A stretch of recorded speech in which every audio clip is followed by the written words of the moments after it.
They thought they could strip away my dignity, cut my pay, and defraud the clients I spent 5 years building relationships with, all while expecting me to stay silent. But they forgot the one danger of treating a loyal employee like disposable trash.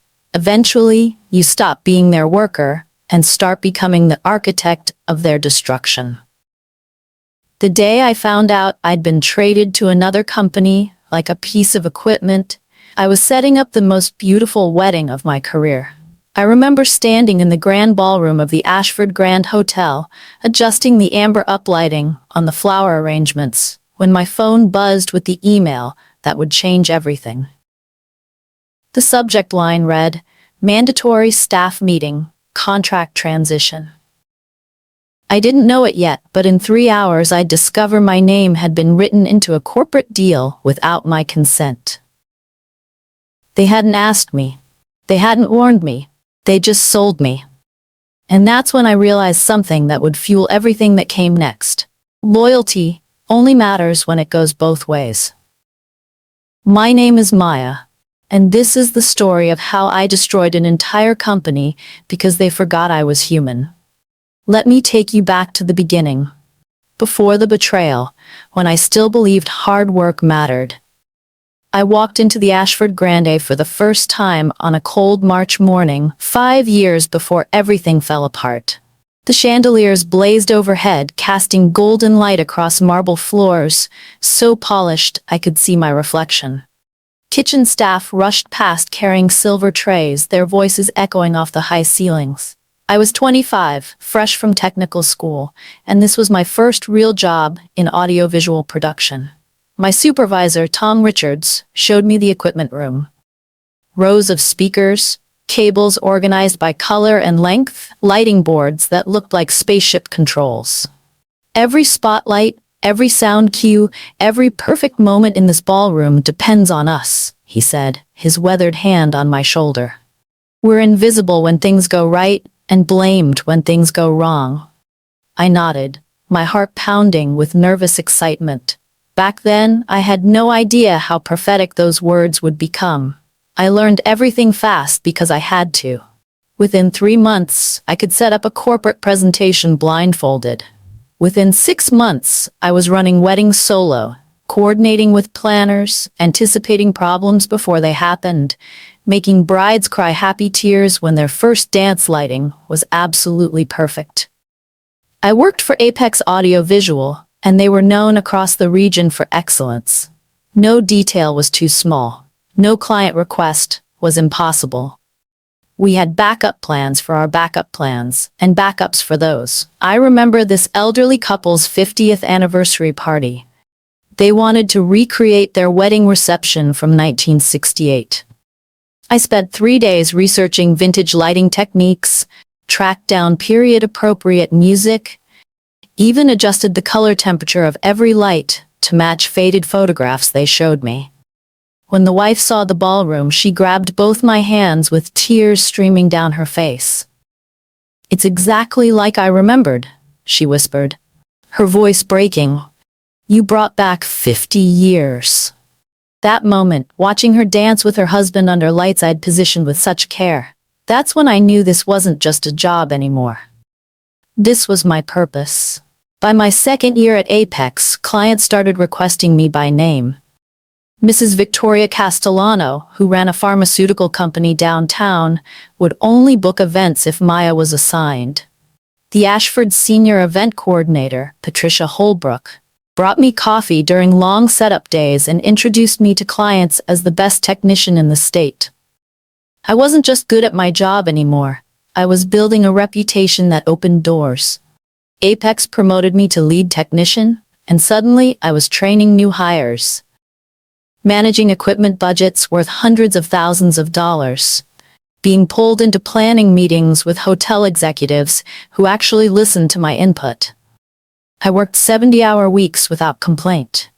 I kept backup equipment in my car trunk because I never wanted to be caught unprepared. I memorized every quirk of every ballroom in our region. The outlet in the northwest corner of the Ashford's main hall that sometimes tripped if you pulled more than 15 amps, The chandelier in the rose room that needed its dimmer adjusted slowly, or the bulbs would flicker and die. The exact spot on the Heritage Hall stage where the wireless microphone signal was strongest. This job wasn't just work anymore. It was my identity, my community, the place where Maya mattered. Then came the rumors. Small things at first.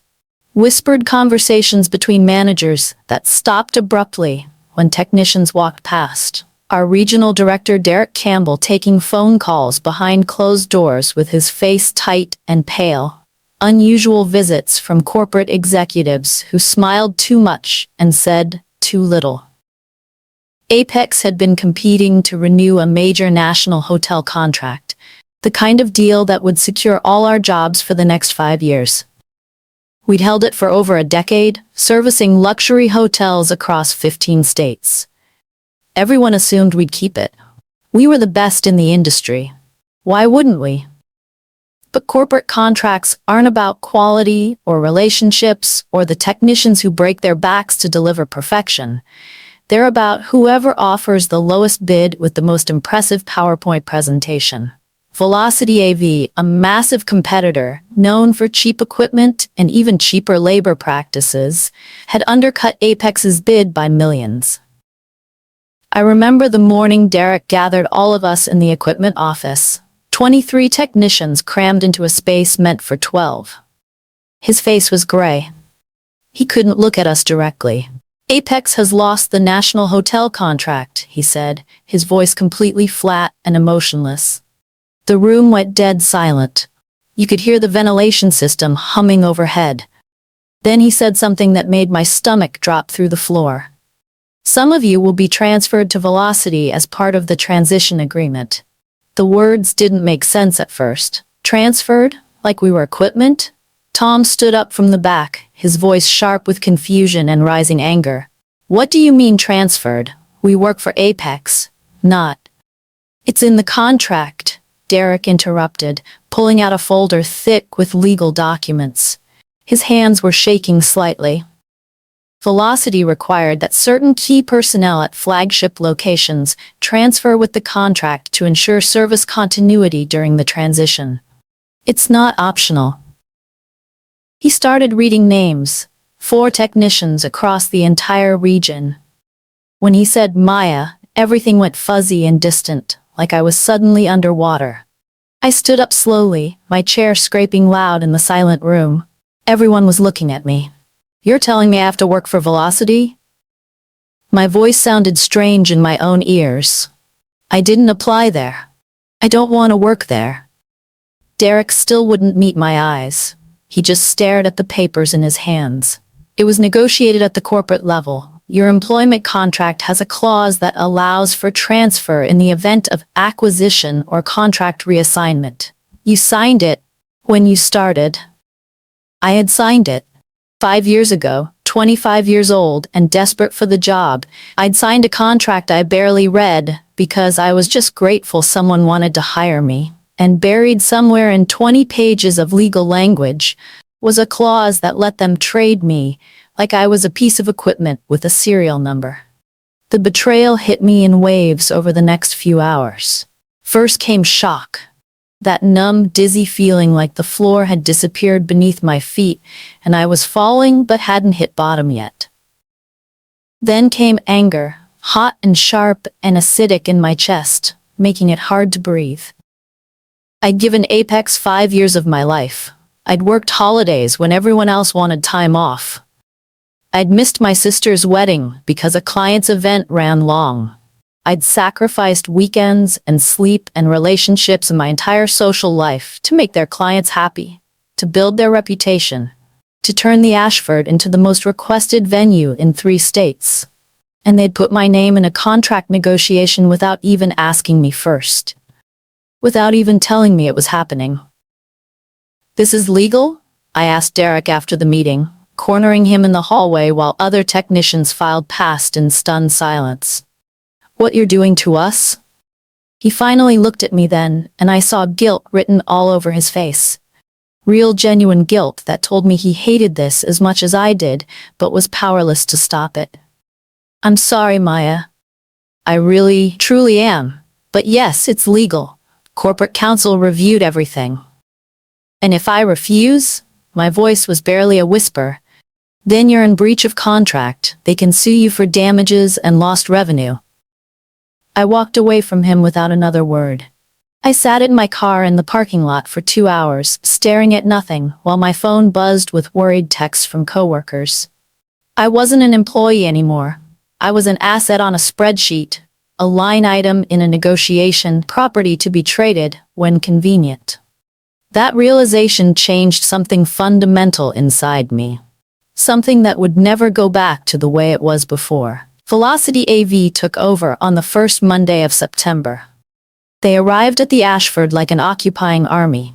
15 people in matching navy blue polo shirts with the Velocity logo embroidered on the chest, rolling in equipment cases and carrying tablets instead of the handwritten setup notes we'd always used. Their regional coordinator, a man named Brian Foster, with a corporate smile that never reached his eyes, gathered all of us, transferred personnel, in the hotel's main conference room. The air conditioning was too cold. I remember shivering in my chair. "Welcome to the Velocity family," Brian said, and I wanted to laugh at the word family. You don't sell family members in business deals. We're excited to build on Apex's foundation and bring our innovative efficiency standards to these premium locations. Innovative efficiency standards. That's corporate speak for, we're going to cut corners everywhere possible and maximize profit margins. He talked for 90 minutes about brand integration, streamlined processes, cost optimization, vertical synergy. He used the word synergy 11 times. I counted. He never once mentioned quality. He never once mentioned clients or their satisfaction. He never once acknowledged that we were actual human beings who'd built everything he was now in charge of. When he finally finished his presentation, he handed out new employee packets in manila folders. Our wages were being restructured to match Velocity's regional pay scale, which meant a 17% pay cut for everyone who'd been transferred. I raised my hand slowly, my arm feeling heavy. I'm taking a pay cut after being forced to transfer? Brian's smile didn't waver. It was like talking to a robot programmed to appear friendly. You're being brought in line with fair market standards for your position level. Apex was, let's say, generous with compensation. Velocity believes in realistic industry rates that reflect actual market conditions. Fair market standards. I was making $46,000 a year, barely enough to cover rent on my one-bedroom apartment, my student loans, and basic living expenses. And they were cutting it by almost $8,000. Tom, who'd been with Apex for 14 years and had a mortgage and 2 kids in college, spoke up from the back of the room. His voice was tight. What about our benefits? Apex had full health coverage with no deductible, and Velocity offers a very competitive benefits package, Brian interrupted smoothly, like he'd been expecting the question and had rehearsed his answer. You'll receive all the detailed information in your onboarding materials. Now, let's talk about equipment transition and brand standards. He pulled up a slideshow on the projector. And that's when I realized how bad this was really going to be. The projectors Velocity used were consumer-grade models that cost less than half what our professional Barco equipment cost. The speakers were barely adequate for a high school gymnasium, let alone luxury hotel ballrooms with complex acoustics. The lighting systems were basic LED packs without any of the customization, color accuracy, or dimming capabilities we'd relied on for years. I felt physically sick looking at those slides. The next morning, I arrived at the Ashford at 6 a.m. to prep for a corporate breakfast event. I found Velocity's installation team already in the ballroom, unpacking equipment and replacing everything we'd carefully maintained for years. They were handling it like it was garbage, tossing cables into bins without coiling them properly, stacking speakers directly on top of each other without foam protection. I watched one tech, a kid who couldn't have been more than 22, drop a wireless microphone receiver onto the concrete floor. It bounced. He just shrugged and tossed it in a box. I couldn't stay silent. Every instinct I had was screaming that this was wrong. "Hey," I called out, walking over quickly. "You need to be more careful with that equipment. Those receivers are sensitive and—" "We got it covered," the tech interrupted without even looking at me. He was wearing expensive sneakers and had wireless earbuds in both ears. "We've done this rollout at like 50 locations. But this specific equipment isn't rated for rooms this size." I tried again, pointing at the speakers they were setting up. "The Ashford's ballrooms have unique acoustic profiles that require—" "Look," he said, finally turning to face me with barely concealed condescension. "I know you're used to the old Apex way of doing things, but Velocity has systems and standards in place that work across all our properties. We know what we're doing." He didn't know what he was doing. None of them did. And I was going to have to stand there and watch them destroy everything I'd spent 5 years building. Brick by careful brick. The disrespect became part of my daily routine. Velocity's team treated those of us who'd been transferred like relics from a dying era, dinosaurs too stubborn to accept progress and innovation. They ignored our input during event setups, dismissed our concerns about equipment quality with patronizing smiles, and made jokes about Apex's overkill standards behind our backs. But I heard them. The walls in the Ashford were thin and sound carried. I heard them laughing about how we babied the equipment, how we were too precious about cable management and system calibration, how we needed to chill out and stop acting like every event was life or death. But the worst part wasn't the mockery. The worst part was watching the quality collapse in real time and being powerless to stop it. During the first major corporate event under Velocity, a 3-day pharmaceutical conference with 400 attendees, the main projector overheated 40 minutes into the opening keynote and died completely. The screen went black, while the CEO of a billion-dollar company was mid-sentence. The replacement projector they'd brought didn't have the right connection adapter. I had the correct one in my personal kit that I kept in my car, but it took 25 minutes of frantic scrambling to retrieve it, find an extension cord long enough to reach, and get everything running again. 25 minutes of dead air, while 400 people sat in expensive chairs and checked their phones. The client, an executive named Dr. Patricia Owens, who I'd worked with for 3 years, pulled me aside during the lunch break. Her face was tight with controlled anger. "What's going on, Maya? This never happened when it was Apex." I wanted to scream. I wanted to grab Dr. Owens by the shoulders and tell her that Velocity had gutted our resources, that they'd replaced reliable professional equipment with cheap consumer garbage, that they cared more about profit margins than client satisfaction, that none of this was my fault, but I was going to be blamed for it anyway. But I couldn't say any of that. Brian had made it crystal clear during our orientation. Any employee caught disparaging the company, the transition process, or management decisions would be terminated immediately and potentially sued for damages. So I smiled. I kept my voice level and professional, and I lied. "I apologize for the technical difficulty, Dr. Owens. We're still adjusting to some new equipment configurations. It won't happen again." She looked at me for a long moment, and I could see the disappointment in her eyes. She didn't believe me. She knew something had changed, something fundamental, and the Maya she'd trusted for years was somehow part of the problem now.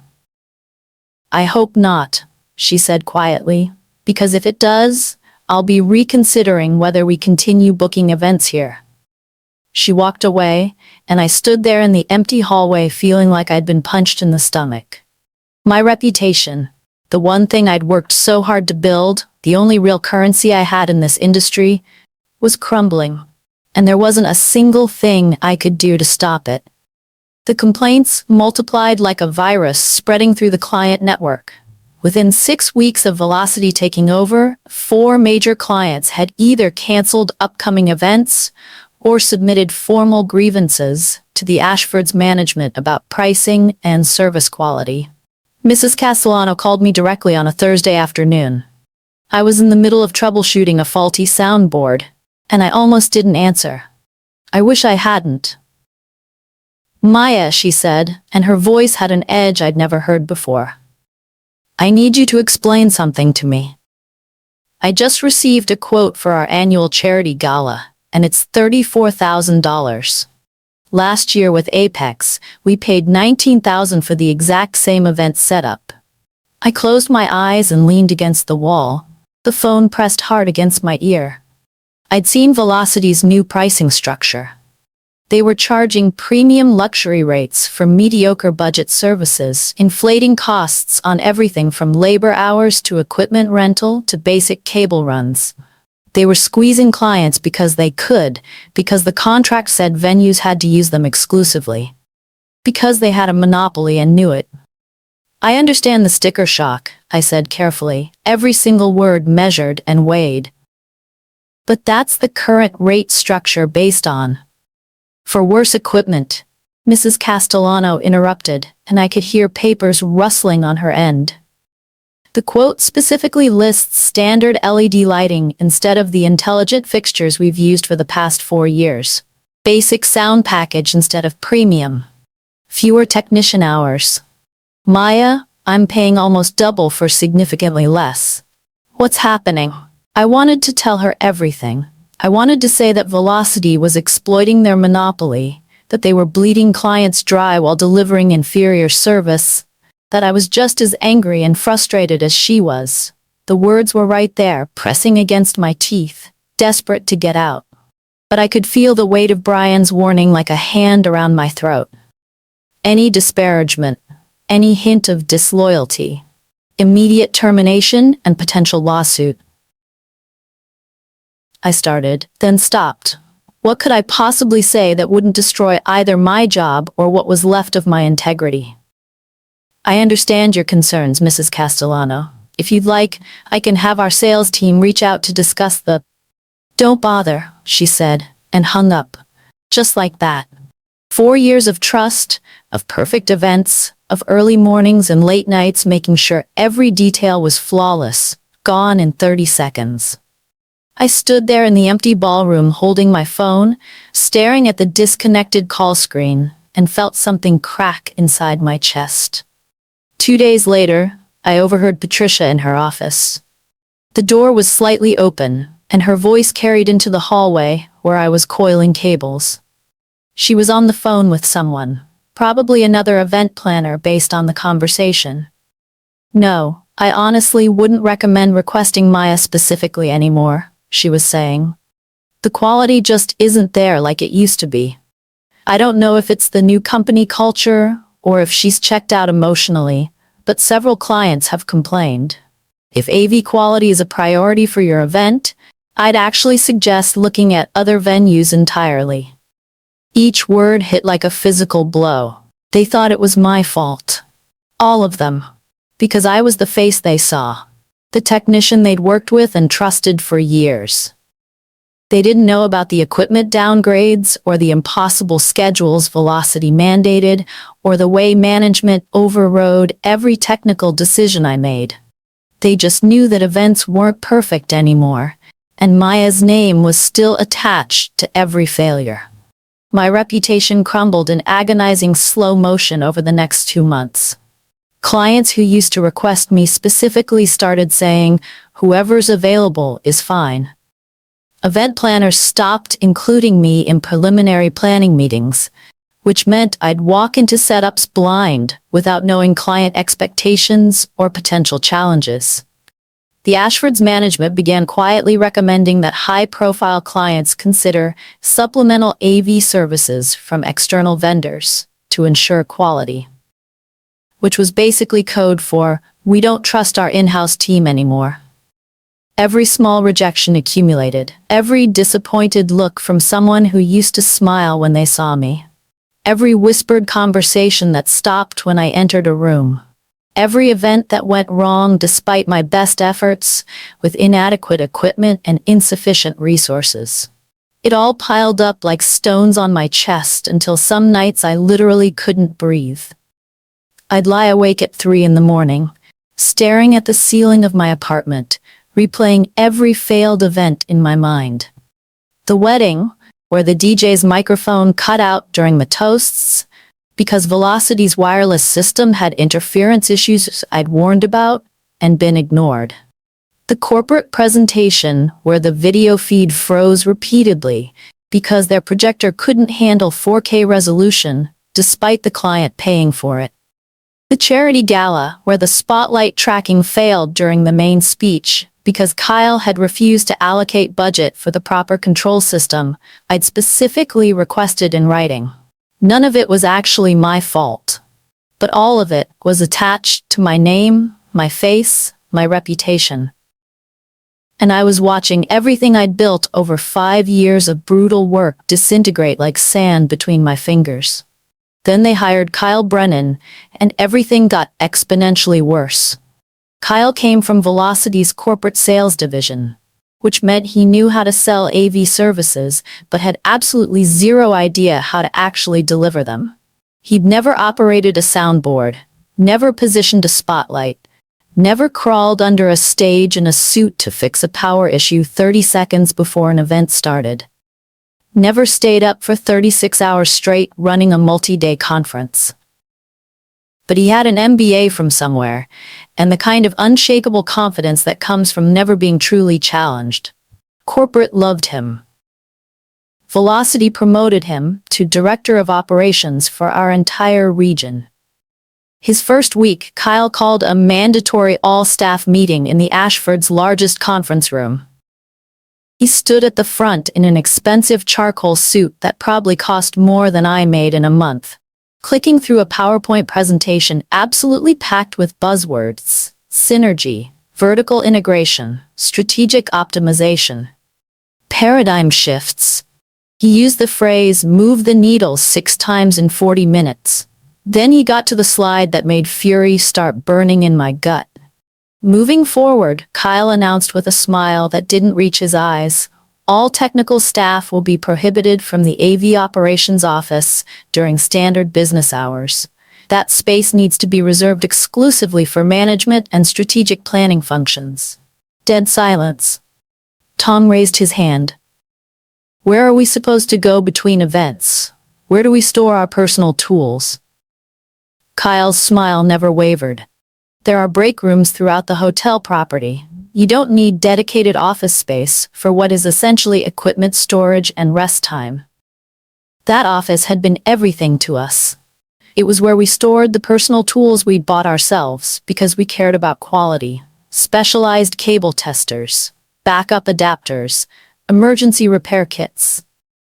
It was where we planned complex multi-room setups and coordinated timing for massive events.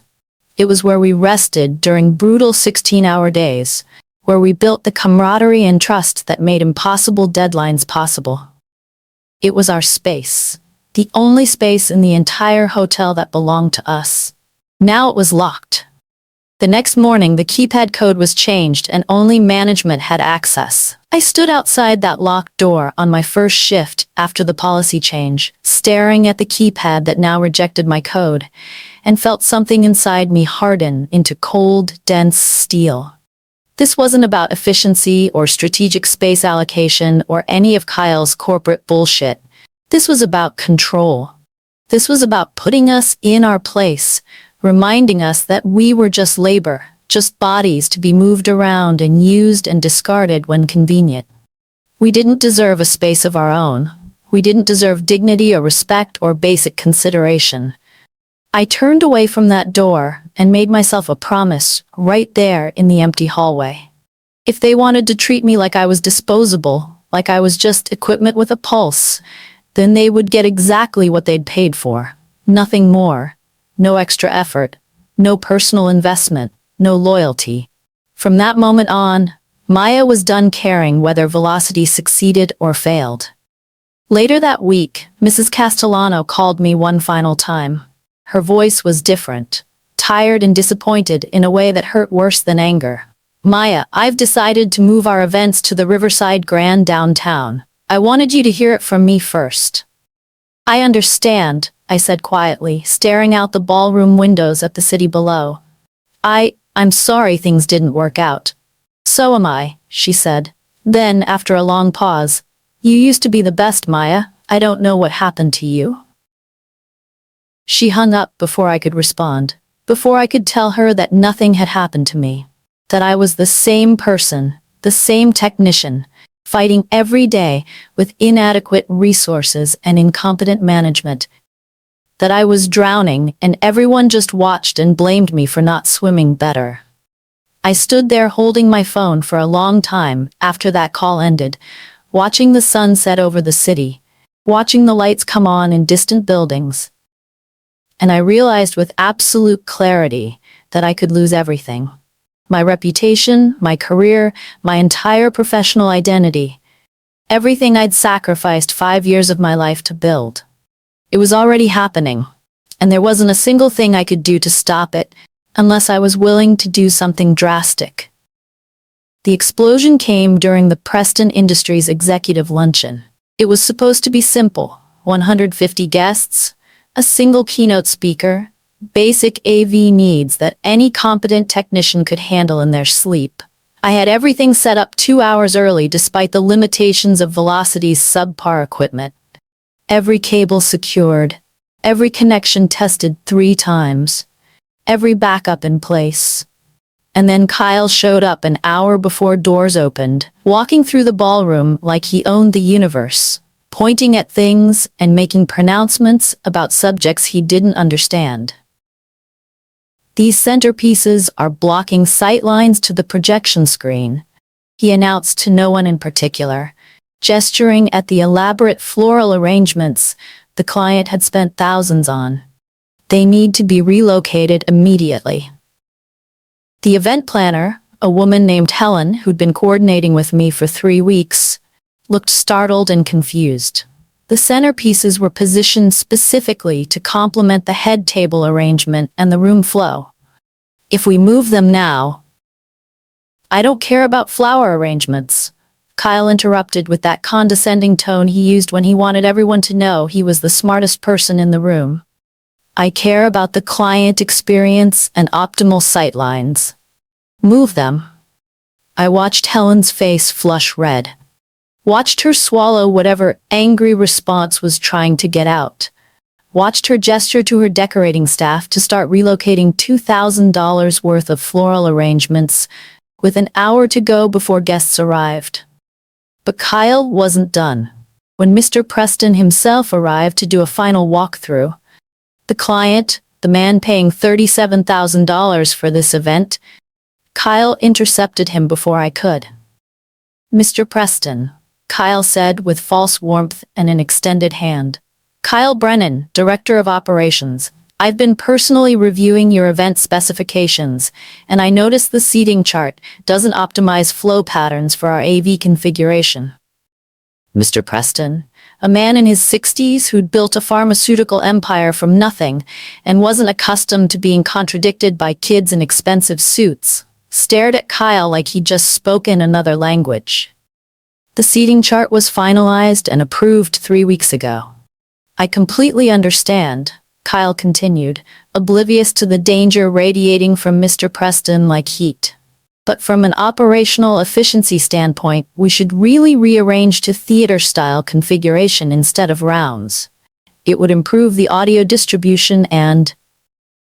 Young man, Mr. Preston said, his voice dropping to a dangerous quiet that made everyone in earshot freeze. I don't know who you are, but I have spent $37,000 on this event. The seating will remain exactly as I planned it. Kyle's face flushed red. He wasn't used to being challenged. Sir, with all due respect, I'm trying to help you understand that from a technical perspective. Kyle. I stepped forward quickly, my heart hammering. Can I speak with you for a moment, privately? Not now, Maya. I'm speaking with the client about... Now, I said more firmly, moving to physically position myself between them. Please, it's urgent. I grabbed Kyle's elbow and pulled him toward the hallway. He resisted at first, but I didn't let go, just kept pulling until we were out of earshot of Mr. Preston and his growing anger. Once we were in the corridor, I turned on Kyle with every ounce of professional restraint I still possessed. "What are you doing?" I hissed, keeping my voice low but letting the fury through. "That man has spent more money at this hotel than you'll make in 5 years. You don't tell him his seating chart is wrong an hour before his event starts." I was providing professional technical guidance. "You were embarrassing him and humiliating this company." I cut him off. "You need to go back in there right now and apologize, or he's gonna pull this entire event and probably sue us for breach of contract." Kyle's face cycled through several shades of red and purple. His jaw clenched so tight I could see the muscles jumping. For a moment, I genuinely thought he might try to hit me. Then he said, voice shaking with rage, "Don't you ever speak to me like that again, ever," and he stormed off. Not back to the ballroom to apologize, not to salvage the client relationship, just away. He left the hotel entirely, and I went back to Mr. Preston to smooth things over, to save the event and the client relationship, to do damage control for a manager who had no business being in charge of anything more complex than a lemonade stand. That was the day I stopped trying to save Kyle Brennan. That was the day I decided that if Velocity was going to drown, I'd be the one holding the anchor. The collapse accelerated after that, like a car rolling downhill with no brakes. Mr. Preston pulled his account within a week, citing unprofessional management in his termination letter. Word spread through the corporate event planning community with terrifying speed, the kind of informal network where reputations are built over years and destroyed over cocktails. Other clients started questioning Velocity's competence, asking pointed questions about equipment quality and management oversight. The Ashford's executive team began receiving formal complaints, not just about technical issues anymore, but about Kyle's behavior, about inflated pricing, about the dramatic decline in service standards that everyone could see but Velocity refused to acknowledge. Corporate's response was as predictable as it was infuriating. They blamed us. The technicians. Derek sent an email to all regional staff with the subject line, "Professional Standards and Accountability." It talked about maintaining client relationships and taking ownership of service quality, and representing the Velocity brand with excellence.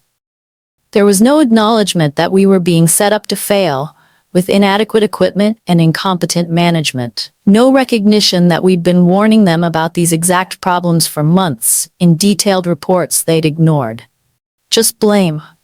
Always, always blame the people at the bottom. Within 3 months of Velocity taking over, the Ashford's event bookings dropped by 40%.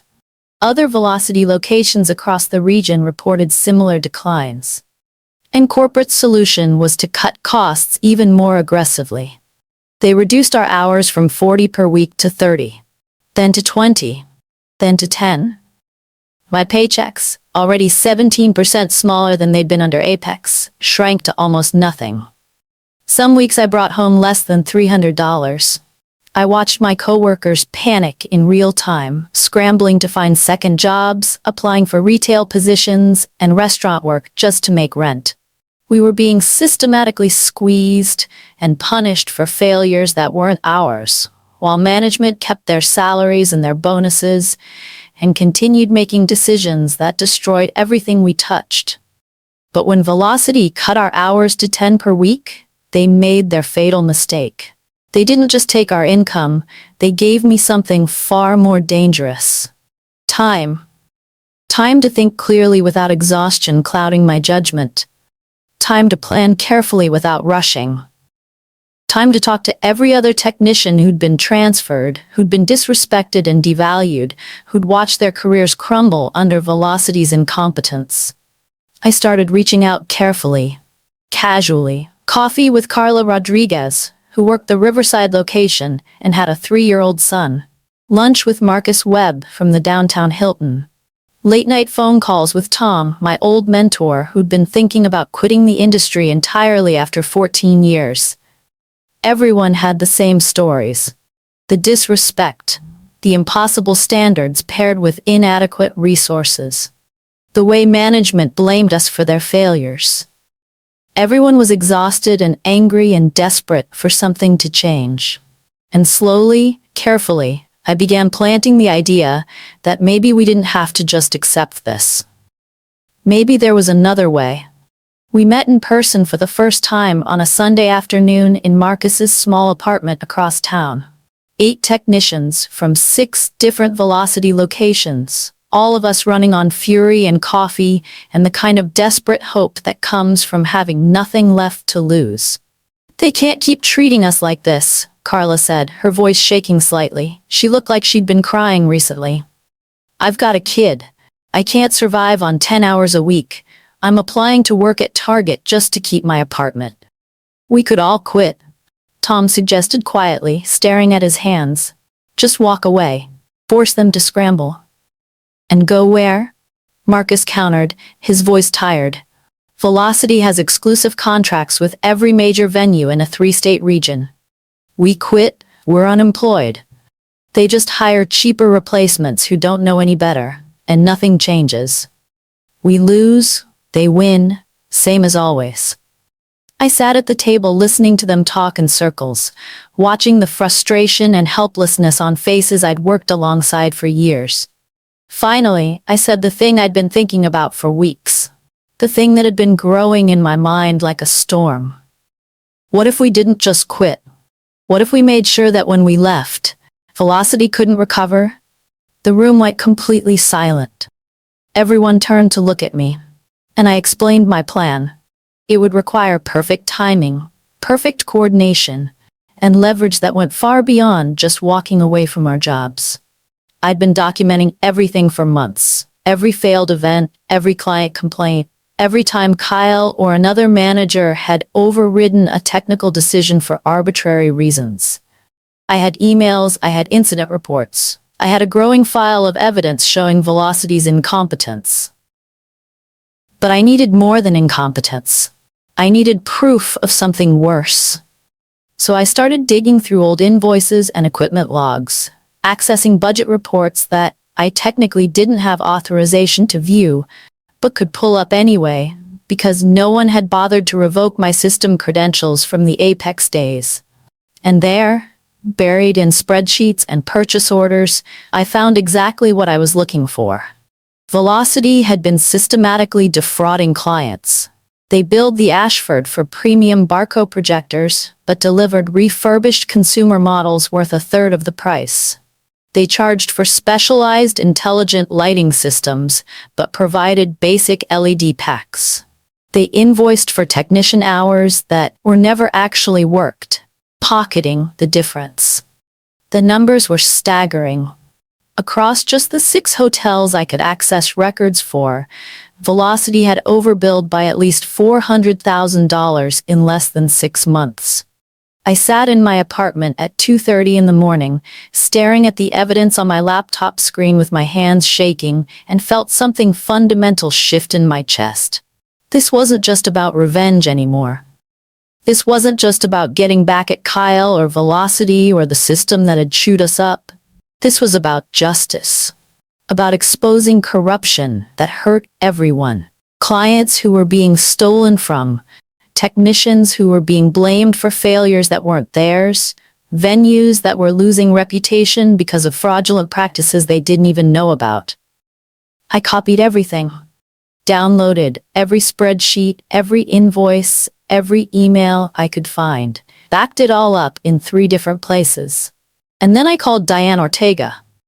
Diane had been my director at Apex before the contract loss, one of the few managers who'd actually cared about her technicians as human beings. She'd moved up after the transition, now serving as a regional executive at Apex's parent corporation. We met at a quiet cafe on the edge of town, the kind of place where no one would recognize us or care about our conversation. "Maya?" Diane said warmly when she saw me, pulling me into a brief hug. She looked successful, good suit, confident posture, but her smile was genuine. It's so good to see you. How are you holding up over there? Not great, I admitted, sitting down across from her with my coffee. Velocity's a disaster, worse than you probably heard. She nodded, her expression turning serious. The industry talks. Word travels fast about quality problems, especially at properties as high profile as the Ashford. We've had former clients reaching out asking if Apex would be interested in coming back. I leaned forward, lowering my voice even though the nearest person was 4 tables away. What if I told you Velocity's contract might be available soon? Really soon? Diane's entire demeanor changed. The warmth was replaced by sharp, focused intelligence, the executive brain calculating opportunities and risks. I'd say that's very interesting. Why would it become available? Because they're going to fail, I said simply. Spectacularly. Publicly. In a way that makes every client in the region question whether they want to be associated with them. I didn't give her specifics. Didn't tell her about the mass resignation plan or the evidence I'd gathered. But I watched her process the implications, watched her business mind calculate the potential. If that happened, she said carefully, choosing each word deliberately, Apex would certainly be positioned to step in. We've been wanting back into those contracts since we lost them. The parent company has made it very clear that reclaiming that market share is a priority. And if it happened in the next 2 months? I asked. Say, during a major, high-profile event that's being watched by industry leaders? Diane's lips curved into something that wasn't quite a smile. Then Apex would be very ready to help our former clients in their time of need. With proper preparation, we could mobilize teams within 48 hours. She paused, studying my face. Maya, I don't know what you're planning, and maybe I don't want to know the details, but if you're doing what I think you're doing, be careful. Make sure you're protected. I will be. I promised. She didn't ask me to stop. She didn't warn me against it. She just said she'd make sure Apex was ready to move fast when the opportunity came. And that was all the permission I needed to move forward. Over the next month, I coordinated with every technician across Velocity's regional operations. 18 people total, spread across 8 major hotel properties. We created a group chat on our personal phones, then switched to an encrypted messaging app when we realized how serious this was becoming. We synchronized every detail. Everyone would submit their 2-week notice within a 48-hour window, time to create maximum impact with minimum chance of corporate interference. But the timing wasn't random. The Business Development Coalition's annual summit was scheduled for early November, a 3-day conference at the Ashford Grande with over 1,000 attendees, live-streamed keynote speeches, and representatives from 300 companies across 12 industries. It was the biggest, most prestigious, most watched event on Velocity's entire calendar. The kind of event that could make or break industry reputations. And without experienced technicians, Velocity couldn't possibly run it. They didn't have enough staff left after all the cuts. They didn't have the institutional knowledge. They didn't have the equipment expertise. And most importantly, they didn't have the time to find and train adequate replacements. If we walked out before the BDC summit, Velocity would fail in the most public, catastrophic, career-destroying way possible. And every major client in 3 states would be watching when it happened. This is really happening? Carla asked during one of our planning meetings, her voice hushed with a mixture of fear and excitement. We're really doing this? I looked around Marcus's living room at the faces of people I'd alongside, suffered alongside, watched being systematically broken down by a company that saw them as disposable. Tom with his 14 years of experience and 2 kids in college. Carla with her 3-year-old son and her target application. Marcus, who'd missed his father's funeral because Velocity wouldn't approve time off. All of us expendable. All of us replaceable. All of us angry enough to burn it down. They sold us like we were equipment, I said quietly. They cut our pay, took our space, blamed us for their failures, and stole from clients while we took the heat for it. Yes, this is really happening. Tom raised his coffee cup, his weathered face set with determination. To burning it all down. We all raised our cups. And in that moment, I felt something I hadn't felt in months. The quiet, unified power of people who'd been pushed too far and finally decided to push back. We submitted our resignations on a Wednesday morning. 18 two-week notices, all delivered within 48 hours. I walked into Kyle's office at the Ashford and placed my letter on his desk while he was mid-phone call. He glanced at it, his face registering confusion. Then his phone started ringing on the other line. Then his email started dinging with notifications. By noon, he knew. By evening, he was in full panic mode. I watched him from across the ballroom as reality set in, watched his face go pale and then red and then pale again as he made frantic calls to corporate, to other regions, to anyone who might be able to send replacement technicians. But there weren't any. We'd timed this perfectly. The BDC summit was in 12 days. The final day of our 2-week notices was the day before the event started. Velocity would have exactly 0 experienced technicians available for their most important event of the year. Kyle called me that night at almost midnight. I let it ring 4 times before answering.